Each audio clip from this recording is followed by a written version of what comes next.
উগান্ডার এক চোরকে সামান্য একটা ম্যানহোলে ডাক্তার চুরি করার অপরাধে মৃত্যুদণ্ড দেওয়া হলো। মৃত্যুদণ্ডের আগে তাকে জিজ্ঞেস করা হলো, তোমার শেষ ইচ্ছা কি? চোর তখন বলল, মৃত্যুদণ্ডের আগে আমার শেষ ইচ্ছা হলো আমি এই দেশের প্রধানমন্ত্রীর সাথে দেখা করতে চাই। তারপর তাকে প্রধানমন্ত্রীর নিকট নিয়ে যাওয়া হলো। প্রধানমন্ত্রী তাকে জিজ্ঞেস করলো, মানুষের মৃত্যুর আগে অনেক ইচ্ছা থাকে, কেউ কেউ তো প্রাণ ভিক্ষাও চায়, কিন্তু তোমার এমন ইচ্ছা কেন হলো?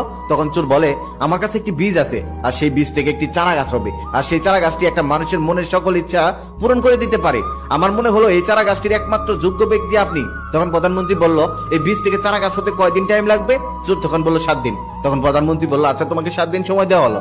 7 দিন পর সে চোরকে আবার ডাকা হলো। প্রধানমন্ত্রী তখন তাকে জিজ্ঞেস করলো, আচ্ছা তোমার চারা গাছের খবর কি? চোর তখন বলেন, জমি রেডি, বীজও রেডি, কিন্তু এই বীজটা তো আমি লাগাতে পারবো না। প্রধানমন্ত্রী তখন বলেন, কেন?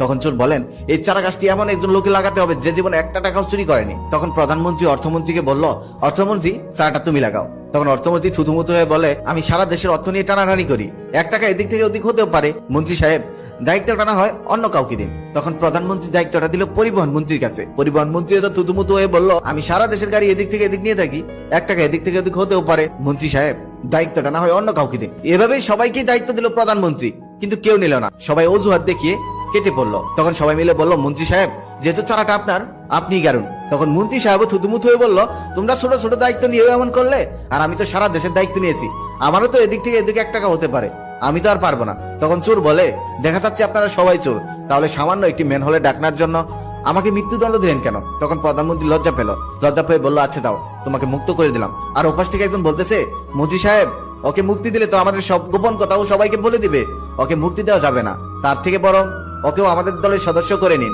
এটাই সব থেকে ভালো হবে। তখন মন্ত্রী সাহেব ভেবে দেখলো কথাটা তো ঠিকই বলেছে। তারপর সে চোরকে একটি মন্ত্রী বানিয়ে দিল। আর সারা বিশ্বে এখন এভাবেই চলতেছে, বেছে বেছে চোরগুলোকে মন্ত্রী বানানো হচ্ছে। দেশ ভালো চলবে কিভাবে?